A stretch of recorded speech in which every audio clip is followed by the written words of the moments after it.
Hi, this is Sweet June. How's everybody doing today? Coming back at you. Hoping everybody's having a blessed Thursday. I'll make this kind of quick because I got to get ready for work. I was debating on whether I should address this, but it's kind of ruffling my feathers, so I'm going to go ahead and address it.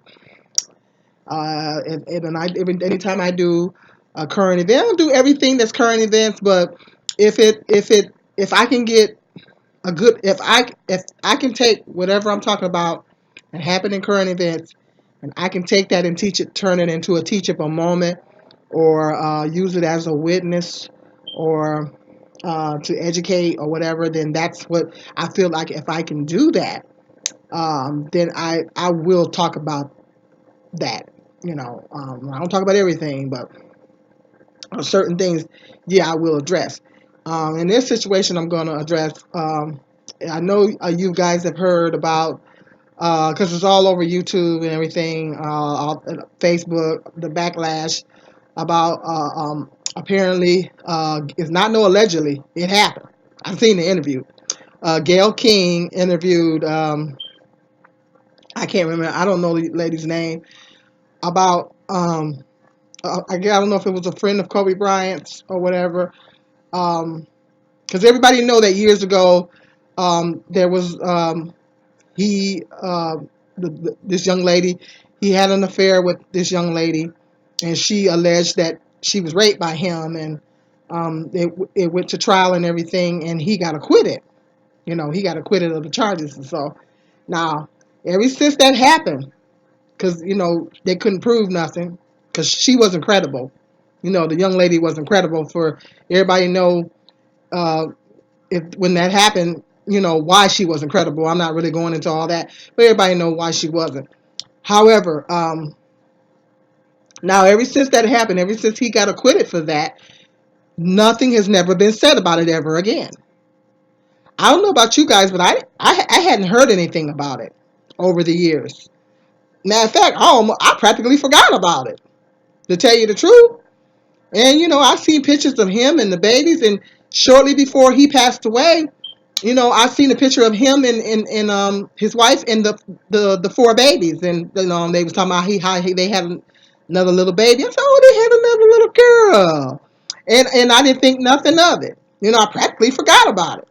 Because he's the thing is, he's Kobe Bryant has done so many positive things after that. After that, he has done so many good positive things after that. So people kind of forgot about that, and he was acquitted for that. And so now, why Gayle King gonna bring it up in this interview with this lady? And the lady told her that we needed to just leave that alone. The lady pretty much told her in so many words, "Well, that happened a long time ago. We need to just go ahead and leave that alone. We don't want this to be a part of his legacy." And so, why is she gonna bring it up in the interview after Kobe passes away? Rest in peace. She brings this up in an interview. Now, I'm like, are you serious? It's like everybody's upset. Everybody's really upset with Gayle because now, as we know, one black woman does something. Okay, now Tommy Sotomayor's on his bandwagon, and you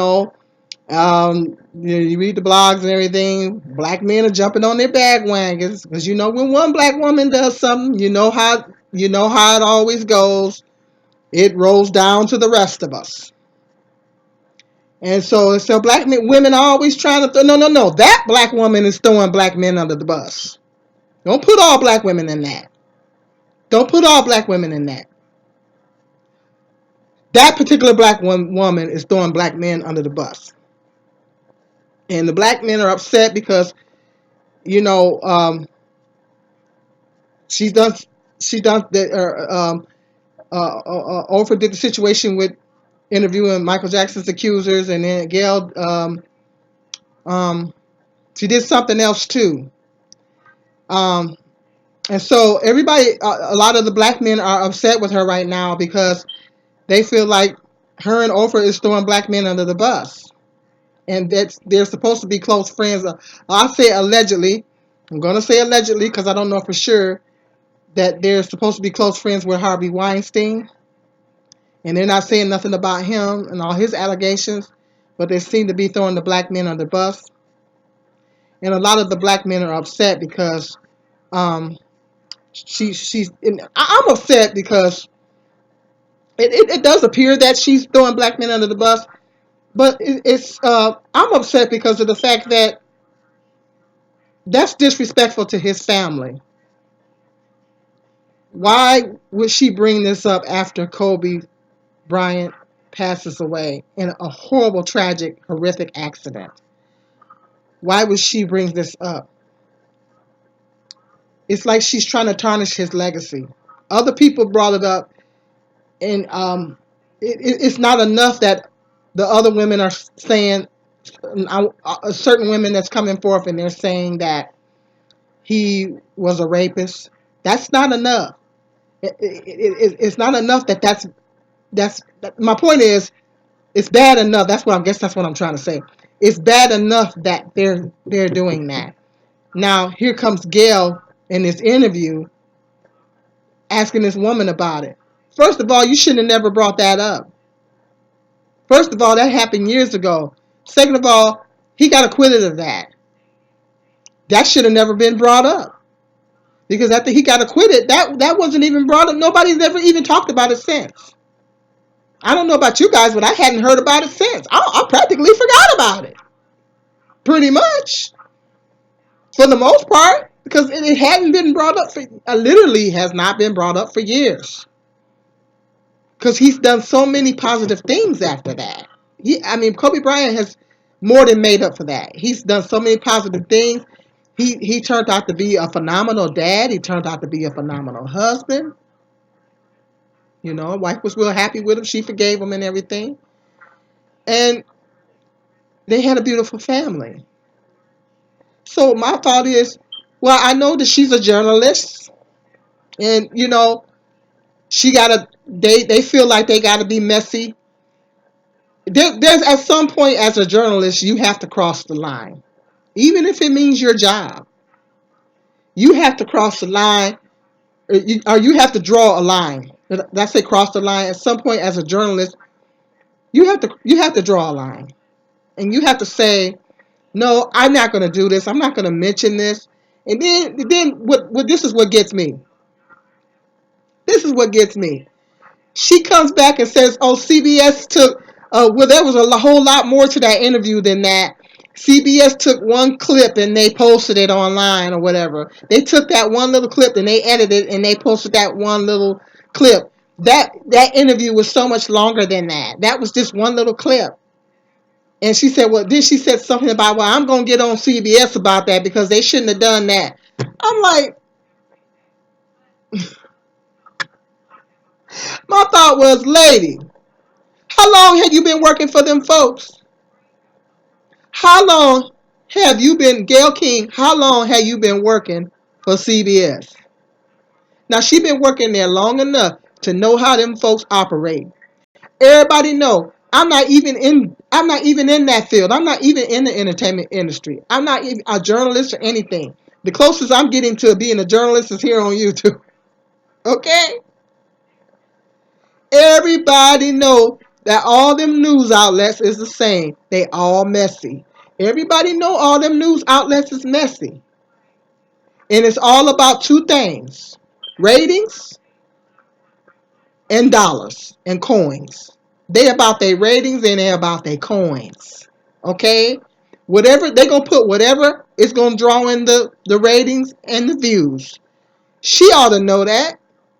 It's like, how long you been working with them?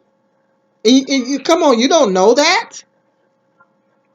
They'll throw you and Oprah under the bus just so they can get their ratings and they can get their coins. CBS don't care. How long she been working with them folks?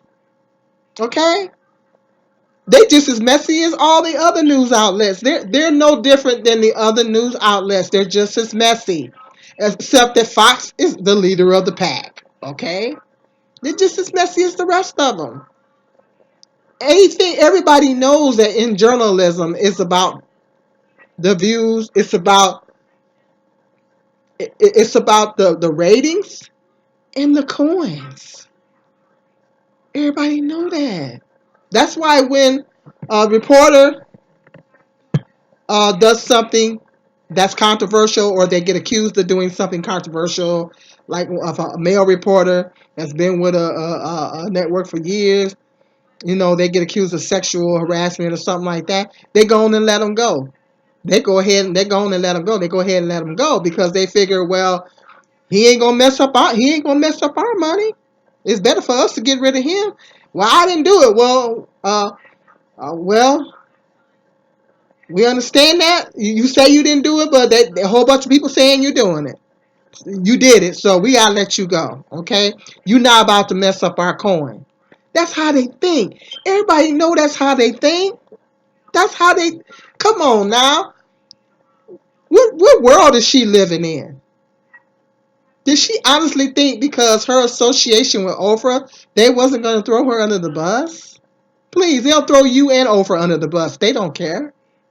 CBS, you think CBS cares? All they care about is the bottom line. And we all know who owns CBS. Okay? It's not people that look like us that own it. Need I say more? Okay? So come on, Gayle. Come on. Us as black people, we got to stop doing this. We got to stop this crab in the bucket mentality. We got to stop throwing each other under the bus. Black women stop pitting against black men, and black men quit pitting against black women.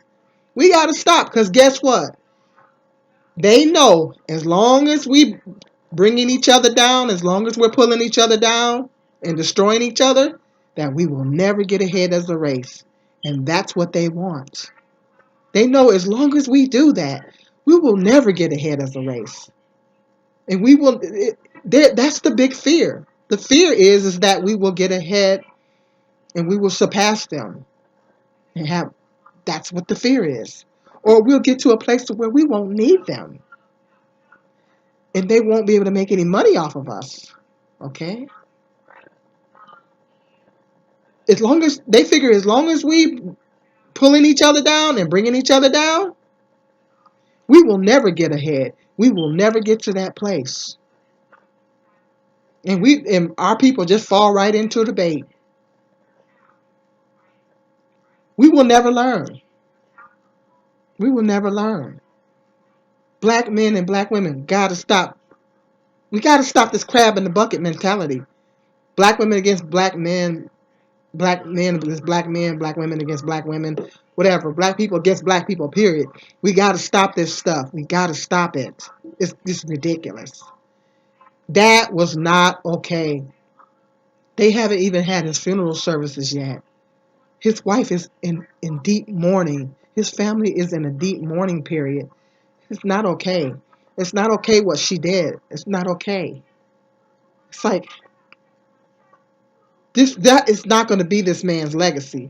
It's not going to be his legacy. I wasn't really a big fan per se, but I know enough about him to know that he done some great things after that. And that there's no way that should be a part of his legacy. Why is it that every time a black person died, they gotta throw up every negative bad thing they've ever done or whatever? If they did something bad, they gotta throw up. It doesn't matter if it's a celebrity or just a regular person that passes away. Why is it that they want to dig and find all the negative stuff and pull all the negative stuff out when a black person died? Why is that? Well, I know why it is, but we can't be doing that to each other. That's the bottom line. We expect the others to do it, but we can't be doing it to each other. When we do it to each other, that's just taking it to a whole nother level. We can expect the other people to do it, but we can't do it to each other. It's not okay when we do it to each other. It's just not okay. And Snoop Doggy Dogg and Boosie was pretty passionate about it. I'm not going to repeat what they said, but I will say this: it's not okay to make threats. It's not okay to threaten anybody. It's not okay to threaten her. It's not okay. Violence. I don't advocate violence, violence is never the answer. I understand that they're passionate about it and they're upset about it, but it's not okay to make threats. That's not okay, and violence is never the answer. Even making threats towards violence is not the answer. So no, I don't condone that part. I don't condone that at all. But yeah, a lot of black men are upset. A lot of black people are upset, and I just think that his wife doesn't need to be hearing all this. His family doesn't need to be hearing about this. His family's in deep mourning. His kids are in deep mourning. His wife is in deep mourning, and I just thought it was just totally disrespectful to the family. People better start thinking about people's family when they be doing this stuff. But if you working for these news outlets and stuff, she got to decide if she gonna sell her soul, for some coin and fame and money, or is she gonna start drawing some lines? She got some decisions to make. That's all I gotta say. Okay, well let me know. I gotta get ready for work. I had to address that right quick. Hit me up in the comment section. Let me know what you think about that. Please like, subscribe, and share, and hit that notification bell so every time I do a video, you will be notified. Stay tuned. I got some more interesting video topics coming up. You guys have a blessed Thursday. Peace and love. This is Sweet June.